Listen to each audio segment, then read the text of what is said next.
Today we are going to show you how to assemble the Mountfield MM2605 5-in-1 multi-tool. We're going to show you how to assemble the engine unit, the extension shaft, the strimmer and brush cutting attachment, the pole pruner and also the hedge trimmer. We're Machinery Nation, let's assemble. Let's unbox and see what we've got. So in the box you'd have had the engine unit, the strimmer parts, the hedge trimmer parts, the chainsaw parts and all the associated bits. First of all, we'll put the handle onto the multi-tool engine unit. To take in the smaller Allen key, which is in the provided toolkit, you need to undo the brackets on the bottom. So that's 4 little Allen bolts. Once you've undone the Allen bolts, you can open up. You'll see 2 bits of rubber in there. Make sure you leave them in there because that's the anti-vibration. And now with the bottom bracket underneath the shaft, you'll see that there's 2 little holes. And that means there's 2 different places you can locate the handle depending on where is comfortable for you. And then you can locate those in underneath. So making sure you're getting this the right way round for your bracket. So holding it there, you can then slide that bracket up and down until it finds the hole that you require. And that will slot in. And then slotting the handle over the top of that, you can then push that down so they meet up. And then you can turn the machine over and let it rest on the handle and the engine, and then you can do up the Allen bolts. And if you just do them up gradually, working from corner to corner until they're nearly snugged down, and then once they're all nearly tight, you can go around and tighten them all up, like so. That's the engine unit complete. So moving on to the strimming and brush cutting attachment, in that same box you will find the extension shaft, which comes complete, all ready to rock and roll. So all you just got to do is put that to one side. And now to the strimming attachment. So you get the strimline head, and you also get the 3-pointed blade and the strimming guard. So the tool will arrive with the blade attachments on it. So you've got a left-handed nut there, so it's righty-loosey, lefty-tighty. So take that one and move that one out of the way. Take the cup out of the way, and take the retainer out of the way. The important thing is to make sure you leave this retainer in there. It's the one with the splines on it. It's got a little hole in the side. So that one goes onto there like so, and that locks in place. The reason for that is there is a recess on here. So if we're putting the blade on, there is a recess for that hole to go into. So it's a 25.4mm hole, and that goes in there to lock that in place so you get a better even balance. So make sure you leave that one in place there. You can then take your blade and pop your blade on there, and then your retainer, and then your cup, and then your left-handed nut. So that one goes on there like so, lefty, tighty. You then take your Allen key, and in behind, you'll see a hole. So you pop your Allen key into the hole, making sure that's locked in place. There we are, so that's locked in now. With the Allen key in place, which locks everything together, you can then take your spanner that's supplied and do up that nut until it is tight. It's on a lock nut, so very unlikely to come undone. Just make sure that's done nice and tight in there. There we are. Only hand tight is absolutely fine with a spanner. And there we are. And that's your blade attachment all on, ready to go. And then to remove it, just undo the nut, righty-loosey. Take your nut off, out of the way. Take your cup off, take your retainer off, and take your blade off. And now taking the retainer to be able to put the string line head on, put the retainer back on again with the Allen key still in place. You can pop your head on, which is already threaded in the back, so it's got the thread in there. Pop that on there, and then again lefty tighty, down round, and there we are. Pull out your Allen key, and now that is your string line head on, ready to go. Now time for the guard. So just above the gearbox you've got a nice little bracket here with 2 Allen bolts in. Slide the guard in underneath, and you've got 2 Allen bolts that you can screw down by hand as far as they'll go until they reach the nuts, and then you can do them up with the supplied Allen key. And there we are, nice and tight. So that's the strimming and brush cutting attachment. Let's move on to the next one. So the hedge trimmer comes in 2 pieces. It comes with the hedge trimmer and the shaft, and all you've got to do is join them together. With the shaft, take off the 2 little protectors on each end. Make sure you keep them because you're going to need them later. And you'll find that one end has a spline in it, and the other one is square drive. So what you're going to do, the splined end, you're going to want to put into the end of the hedge trimmer. So now on the hedge trimmer end, you've got a bung in the end, so you're going to take the bung out. You shouldn't need that one again. And then you've got 2 Allen bolts here.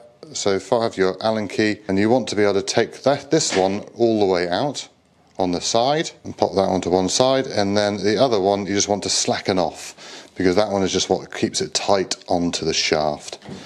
And then on your spline shaft, you'll see you've got a little tiny hole. Well, that hole needs to line up with that hole there.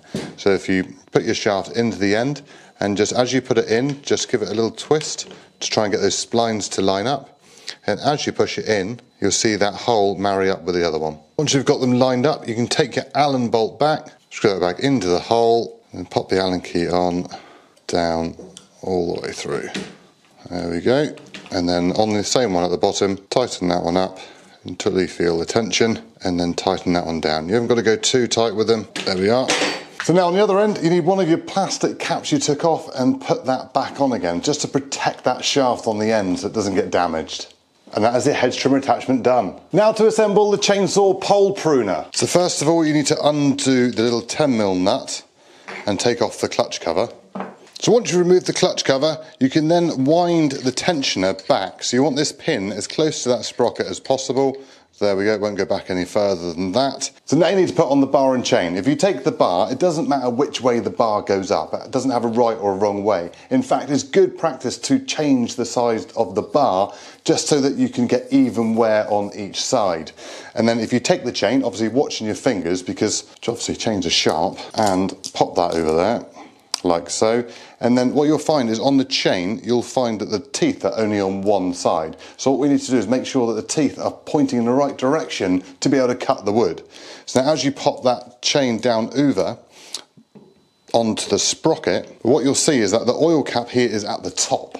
And what I've got is the points of the chain are pointing away from the oil cap, because the chain is going to be going that way around. If you put the chain on backwards, it can be very dangerous and give you a big kickback, and that's certainly not what you want. So make sure that the points and the sharp bits of the chain are pointing away from the oil cap. So the bar and chain isn't going to go anywhere, it's all fixed in place because it's holding on to that sprocket. But now we need to secure it so it doesn't fall off when you tip it over. And that's what the clutch cover's for here. So you can pop the clutch cover over and then take your nut and screw that down, just hand tight. Not too tight, just hand tight. And then where we released the chain tension previously, you can now have the screwdriver and you can tension your chain. So if you wind that up, you'll start to feel some resistance, there we go, and then that is pulling the chain tight, so the chain stays nice and close to the bar. And the perfect tension on the chain, so if you locate in between two teeth on the chain where it isn't sharp so you don't cut your fingers, you should be able to pull the chain up, and you should be able to see the very bottom of the chain easily, but when you let go, it should spring back nice and tight. That's a good sign of a perfect tension chain. If it's drooping at the bottom, it's too slack. And if you're struggling to move it around, it's far too tight. So once you're happy you've got the right tension on your chain, you then need to tighten down your clutch cover, and that's just simply use your spanner, or if you've got a socket, use a socket, and then you can just tension that one down. There we go. So that is now nice and tight and it's not going to fall off. And I said about the oil cap. You need to fill that one with chain oil. Yes, chainsaw oil, the same as you put in a normal chainsaw oil, because that lubricates the chain and makes it go around. So make sure you don't forget that bit. So in the box you'll have found your measuring bottle. So I'm going to show you how to mix your two-stroke fuel. I've already put 500ml of unleaded petrol into the container, and now we're going to add the oil. So as you can see, I filled up the measuring bottle with 500ml of unleaded petrol, and this machine is a 40-to-1 mixture. So that's over on this side. So you've got the line there of 500ml and you've got the line over here of 40-to-1. So you now need to tip your oil in to meet that line. It's not a massive amount you need, and it's got to be as accurate as possible. So there we are. You can pop the lid back on again. And now with the lid firmly in place, don't shake the bottle to mix it, just tip it up one way, back the other, back up again, and down, and now it's ready to put into your machine. So now time for the first start. So make sure you've got the on switch and the on position. You pop the choke up so the choke is closed, and you prime the fuel through, and then once you've got fuel in the priming bulb, then press it another 3 times to push it through the system. And then when you're ready, you can give it a pull, and it either might start or it might just cough. If it coughs and doesn't start, you can then put the choke back down again and pull it until the machine starts. Just give it a go. There we are, we've had a little cough, so pop the choke down, and there's the machine started. You then want to leave it just to warm up for a little bit, just get everything in the engine flowing around before you rev it up. And then when you rev it, it'll be ba-ba, ba-ba, ba-ba, ba-ba, ba-ba, and up and running.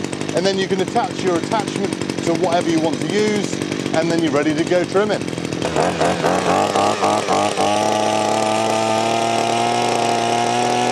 So hopefully that has helped you to assemble the Mountfield 5-in-1 multi-tool to be able to click into the extensions and start it for the first time. We're Machinery Nation. Thank you very much for watching. Please subscribe and we'll see you in the next one. Cheerio.